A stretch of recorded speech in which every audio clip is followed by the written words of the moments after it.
Hey guys, so basically I'm doing an audio check to make sure that you can hear me, clear. This is my first Facebook Live, so bear with me. I hope you're comfortable there at home. Have a cup of coffee, glass of wine, whatever you want. We're gonna spend at least the next 15 minutes together.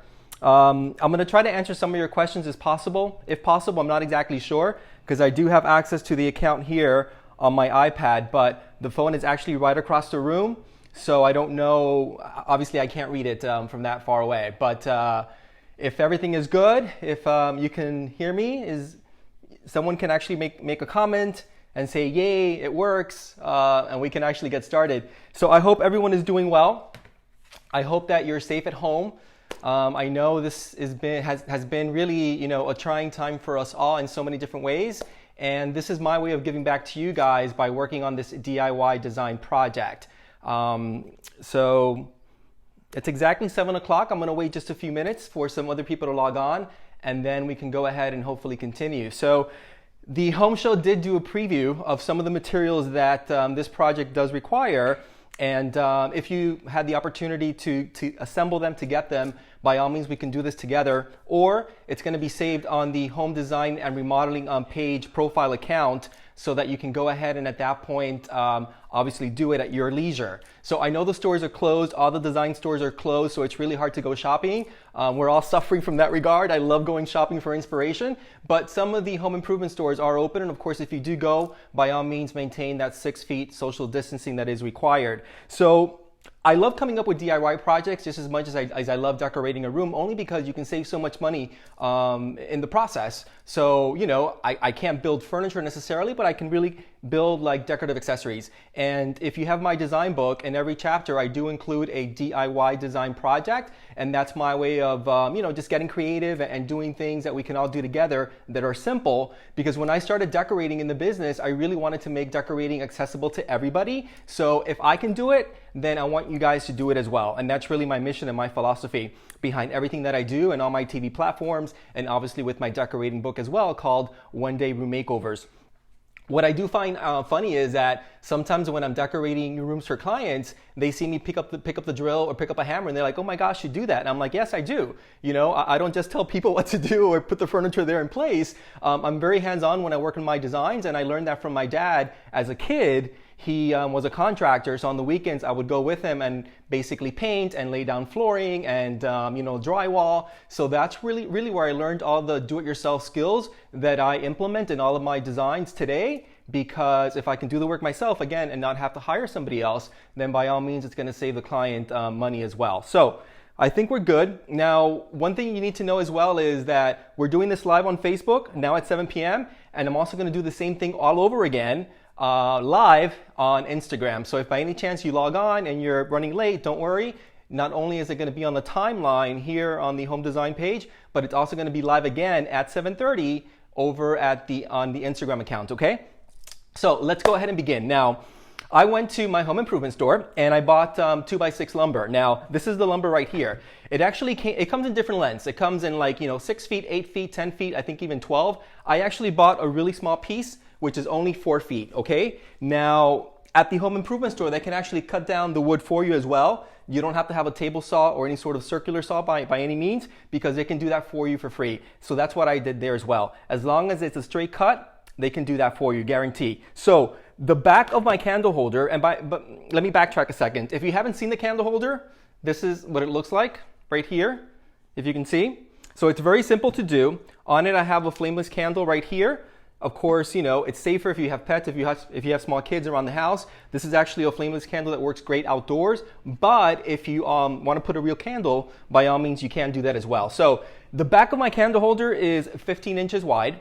And then the ledge, which you see right here, is 5 inches. Now, again, this is a custom piece. So if you want to make the candle holder bigger, be more dramatic. If you want to make it shorter, you can do that. That's the beauty of a DIY design project. You can really customize it to really how you want it to look. Now, you have two options for this candle holder. You can actually put the ledge flush at the very bottom like this. So you're basically creating like a right angle, a 90 degree. I did learn that in math class.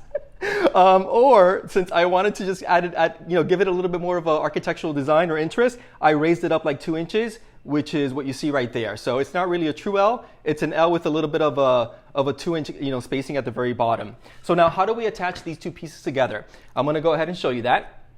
So what you need to buy is 3-inch wood screws. Why 3 inches? Because you want it to go across not only the width of the back that you see right here, but also you want it to go inside the ledge too. So the 3-inch length for me is actually perfect. So that's what I bought. Now, you have to always do you have to pre-drill, in other words, because if you really try to put the screw directly into the wood itself, not only is it going to be hard, but you might actually risk splitting the wood. So with my cordless drill that you see right here, I have a 3/16 drill bit. So what you want to do is line up the ledge exactly where you want it.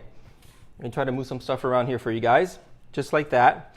And then through the back, you want to go ahead and pre-drill all the way through the back of the candle holder into the ledge itself. So you do one pre-drill hole at the very top, and then one pre-drill hole right there at the very bottom. So at this point, you see you have like 2 small holes right there, and that's going to make, I promise you, the screw go inside way easier. So now I'm going to remove my drill bit, and then I'm going to go ahead and attach my Phillips head here to the tip of my cordless drill. So at this point, then you can go ahead and attach the wood screw, which is what I'm going to do right now. A lot of the project, believe it or not, that I'm doing is going to be live. I have some steps already done ahead of time, but for the most part, it's going to be live because I want you to see that it's not that complicated. So notice one thing I do want to show you. If you only attach one screw on the back, what's going to happen is the ledge is going to be very wobbly. So that's why you want to attach 2 screws on the back, because it's going to stabilize the ledge a lot more. So just a little tip on that as well, because I know sometimes we want to cut corners and maybe just do 1 screw on the back. But trust me, 2 screws are going to be way better. So I'm not going to need my drill anymore at this point. So here's basically our candle holder, guys.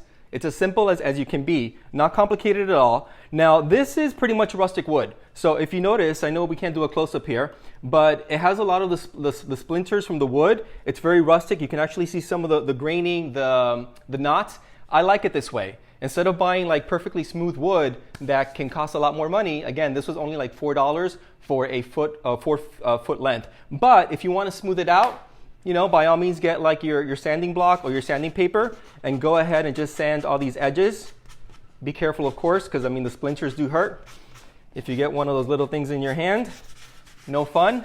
But anyway, you get the idea. Go ahead and sand it down. Now, at this point, you want to go ahead and apply the stain. So stain comes in so many different colors. It's really your choice. Once you go to the home improvement store, you're going to see there the board with all the little sample boards. So I chose a smoked gray. You can do an espresso. You can do, really anything that you want. So the stain is always going to be darker. I like the stain because you can actually appreciate also the wood grain of the piece itself. So if you use paint, it's going to be more of a solid, texture, if you will. So it's really going to hide all the wood graining. So if you want to appreciate the wood, by all means, stain is the way to go. So with my little stain applicator here, and this is just a foam brush, it's very inexpensive. What you want to do is go ahead and with the grain, just stain the whole piece this way. Now, it's always best to go lighter with the staining as opposed to going darker, guys, okay? So if you want to go darker, once it dries, you can go ahead and at that point, just give it another coat. But this is super, super simple. Now, the foam brush doesn't allow me to actually put a lot of stain on the piece, so that's a good thing. You can also use a rag if you want. I actually have vinyl gloves here if you want to protect your hands. At this point, I'm not using it because I have the handle for the foam brush, but you get the idea. So basically stain the whole thing. And again, we can probably do this in real time, but just for the sake of doing the other steps, I'm not going to go ahead and do that. So I do suggest that you wipe off some of the stain so that it doesn't accumulate so much and run off, if you will. So go ahead and stain the entire thing. Let me put this off to the side right here. You're going to let it dry, and then at that point, it's going to look exactly like this. So notice that it has a smoke gray appearance, but you can still appreciate the wood grain. So I actually got this idea, believe it or not, because I find inspiration whenever I go shopping or even to public places like restaurants. And there was a restaurant that I went to, a Mexican restaurant, and they had like these candle holders on the wall. And I'm like, oh my gosh, I can totally do that. And I did it for a show that I did in Spanish many years ago called Decorando Contigo. If you guys remember that show that was on Galavisión many, many years ago. But what's cool about that is that, you know, I'm like, oh my gosh, I can totally do that myself. So that's the inspiration behind this piece. So how do we hang this on the wall? Well, at this point, this is where the sawtooth hangers come into the picture. They're super, super inexpensive. They come in a pack of 2. Now, I chose the wider length because once you attach it on the back, you're gonna have, again, more coverage and better distribution of the weight, if you will, to balance it out, as opposed to just doing something really small in the center. So just center it on the back of the candle holder, just like that. And this already comes with 2 little small like brad nails, which is the good thing. Because if you've ever tried to nail something, you know, with a really small nail, you have to be careful you're not going to pound your finger. Luckily, it's never happened to me. I've never had like a black nail before, but let's try to avoid that if possible, right? So just go ahead and hammer the sawtooth hanger there on the back. And again, I don't have close up here, guys, but you can kind of see it right there. And this is how you hang it on the wall. So just with a simple screw, it attaches to the wall. So now this is where you can really have fun. So yes, I call it a rustic candle holder because yes, it works perfect as a candle holder. But if you want to use it outdoors, you can actually use it as a plant stand as well. I think I saw one of the comments on the profile for the home show, and they were saying, oh my gosh, you know, I have a great idea for succulents. Well, yes, absolutely. It works perfect for succulents. So there you go. You can do so many, like if you do like an entire grid of maybe like 6 or 8, like doing multiple groupings in odd numbers, it looks fantastic on a wall. If you are going to use this outside, I do suggest that you give it a coat of polyurethane or like a sealer, because that way it's going to protect the rustic candle holder that you did yourself a lot more. And that's really the only other thing. But if you like it just the way it is, as we know, you know, with shows like Fixer Upper and the farmhouse style, whether it's modern or more rustic, this goes with that style and with that theme. So the beauty of it is that you can do more than one. So with the 4-foot piece of wood here, you can probably get at least 2 out of this for only $4. And then the rest of the materials are maybe like less than $10 at that point. You might have already leftover wood at home. Again, I chose the 2x6 because I want that wider ledge here, but you can also do it with 2x4s. Again, you can customize it, it's DIY, you can do and create whatever your heart desires. So guys, this is my version of a rustic candle holder. I think we kind of did it in real time, right? With the exception of the staining part, but we assembled it. Obviously it was pre-cut already, and I attached the little hanger on the back, and there you go. So I hope you enjoyed this project. It was super fun for me to do it. I'm gonna do this entire presentation again on Instagram at 7:30, so I hope you can join me there. And the entire video is also going to be saved on the Home Show's account, so do not worry, it's going to be there, and you can just go ahead and rewind it back and check out all the steps. So once again, I'm Martin Amado. I'm a design expert, lifestyle expert. Please stay safe.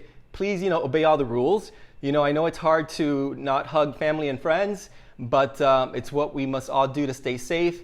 And we're all in this together, and this too shall pass. So thank you once again for joining me, and I'll see you at 7:30 on Instagram Live as well. Ciao, ciao.